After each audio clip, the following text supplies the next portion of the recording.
Welcome back to Dead Good Book Reviews and to another review video here on the channel. Today we are answering the question that has been haunting my YouTube comments since the moment I posted the first video: did I misjudge the Kithamar Trilogy? I have finally read book 2 of this supposedly groundbreaking, interconnected, interwoven story. Let's go. I still don't have intro music, I don't know why I always pause there. But if you would like, you can go back and rewatch my original video review of Age of Ash by Daniel Abraham. However, because this series is very interconnected, intertwiny, I would suggest just watching this one and keeping up to date, perhaps, but you do you and not your mum. Some quick disclaimers before we start. I did have a review copy of both book 1 and book 2 in this series so far. Regardless of where books come from, nobody's paying me to talk about books except my patrons, and all opinions are my own. I'm going to keep this free of any big spoilers. However, if you haven't already read Age of Ash, bear in mind that I'm talking about book 2 in relation to book 1, so you might want to pause this video and come back when you've at least read the first book. I'll also link the story graph for the book below in case you want to check out any user-generated content warnings. This is an adult fantasy series. It's going to be a trilogy called the Kithamar Trilogy. The first book, Age of Ash, came out in February of 2022 here in the UK, and the sequel, Blade of Dream, comes out on the 20th of July 2023. In case you didn't know, Daniel Abraham has also written The Expanse. He's very well known for his plotting, I guess, how he shapes series and books out across numbers of books,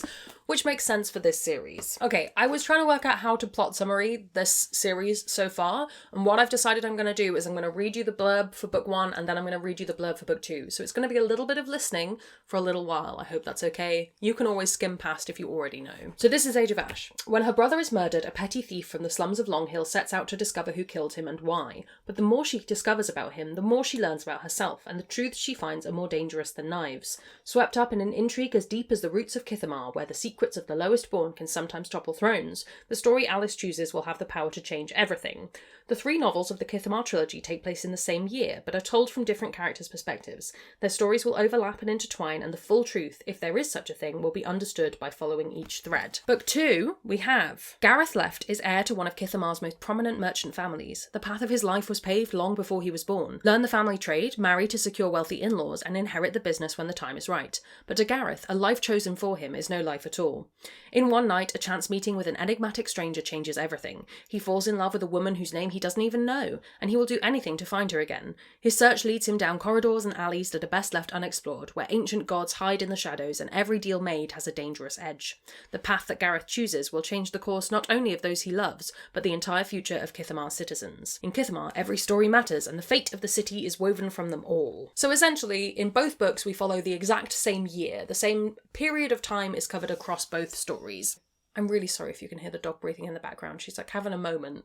She's having a full diva time over there. So essentially, book 1, we follow the very low classes, very gutter, slum kind of areas. In the second book, we move to much higher up in the city. We have Gareth, who's a merchant class, and we have another character who is much higher than him, shall we say. I think that's probably the main downside of these blurbs, is it sort of indicates that you shouldn't spoil who the other perspective is, but it's a whole other perspective in the book, so maybe that doesn't really help. I reread Age of Ash in order to best be able to do the kind of pairing up of stories, because I think that was sensible, so I am talking about this with both of them fresh in my brain. Because I've already talked about book 1 before, I won't dwell on it too much. I like the plot of book 1, I don't think it does that much that felt very new, and what I was waiting for was to see if book 2 would make me feel differently about book 1 in response because of how the stories lined up.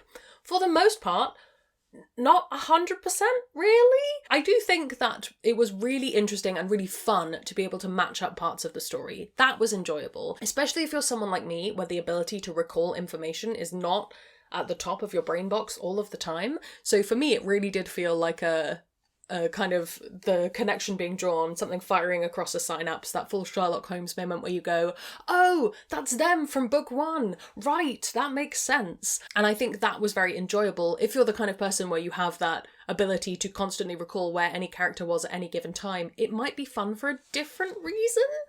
Or it might not be fun at all. I don't know. If you have an amazing memory for names, places and things, Let me know if you read these. I think I preferred the plot of book 1 just a little bit. I think that's partly personal preference to do with the kinds of characters that I enjoy, but that doesn't mean I think the plot of book 2 was bad. I definitely thought it had buckets of intrigue. It was a very cool idea. It was interesting the amount of dramatic irony there was, because if you've read book 1, you know what's going on, but these characters don't because it hasn't happened yet. That's a very enjoyable experience. I think for me, I didn't love the romantic element, but I think the more I reflect on it, the more I feel like that was intentional, and the more I feel like Daniel Abraham was specifically trying to write this kind of overly romantic character that we so often see in female characters, but to write it in Gareth left. It was interesting, almost that kind of manic pixie dream girl, mysterious stranger story to be slightly flipped around. I just thought it was cool. But if that wasn't intentional, then I didn't like Gareth at all as a character. You know, it's that problem of how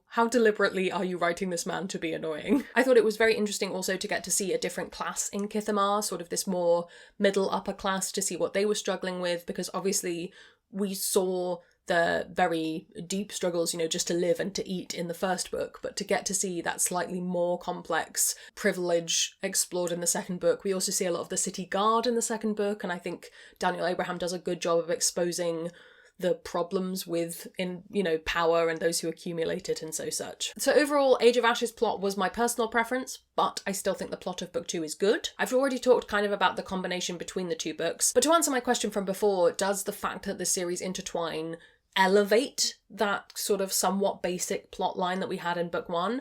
I think a little. Not enough that it makes me feel like it's totally groundbreaking fantasy, but a little, enough to make me say, yes, it was worth reading and it was an interesting read. And I feel like if book 3 does that again, then we will be somewhere, you know? I think book 3 is going to be the really interesting one, because obviously you're going to have to bring in 2 sets of stories to combine.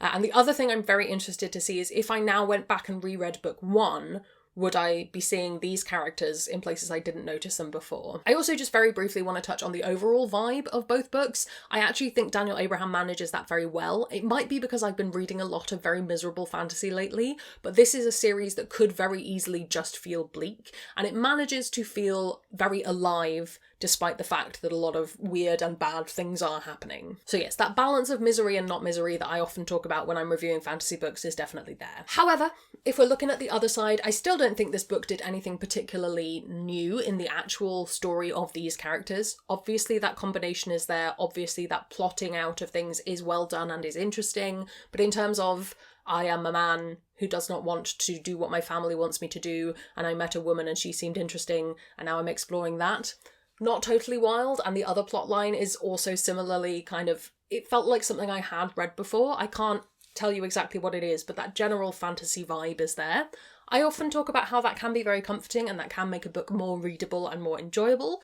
So make of that what you will. I still don't read this series as being quote-unquote groundbreaking. I'll be really interested when all of this is done to see if it feels like the kind of series you can read in any order, because in theory you should be able to, because it's happening concurrently. However, I feel like most of the reason I enjoyed elements of book 2 was that dramatic irony, was knowing what was going to happen. So I'm interested to see whether that would feel the same way reading them in any other order. Obviously, unless science develops a way to delete a book from your brain, I'm not going to be doing that anytime soon. But if you're a person who's interested in reading this series and you're up for an experiment, why not read book 2 first and then book 1 and see how you feel about it? And maybe if 2 of you want to do that, 1 of you stop, so we can also repeat the experiment with book 3. I would say if you haven't read either of these yet, my suggestion is still to read Age of Ash first. I just think book 2 would feel a little bit weird with no explanation, unless you read book 1. Other things you might want to read if you've read this, I've talked a lot about city fantasy when I've been talking about these books. I think books that have a keen central identity to a location, so something like City of Lies by Sam Hawke, that's very city-based. Foundry Side, especially the first book by Robert Jackson Bennett. I weirdly feel like there's a Joe Abercrombie energy to some of these, without perhaps some of the humour. I don't think they're as funny as Joe Abercrombie manages to be, but there is that slight energy to it, that interesting character study in elements of this, and also maybe Rook and Rose, but that might just be on my mind because I recently got a review copy of the third one. I wish I had the perfect answer for you of, should you read this? Absolutely yes or absolutely no. I don't yet. Book 3 might give us that answer, but that really feels like hedging my bets for another 1.5 years of waiting for that. I would say that I enjoyed these books more on a reread than the first time I read Age of Ash. Reading them together was a really fun experience, and I liked mapping the two books together. I just think don't go in expecting the plotline to be extraordinarily revolutionary. We'll have to wait and see what Book 3 brings, essentially. But in the meantime, they're not bad. Are you a Daniel Abraham fan? Have you read everything that he's ever written? Let me know your favourites down in the comments below. I would love to hear from you. While you're down there commenting, if you haven't already, please do subscribe. It makes me feel loved and appreciated. You can also follow me on social media. You can come hang out on Discord where we have chill chats about books if you want to talk more. I'd like to say an enormous thank you to all the ghosts who haunt me over on Patreon. They support the channel and in return get early access to videos, bonus content, live streams and more.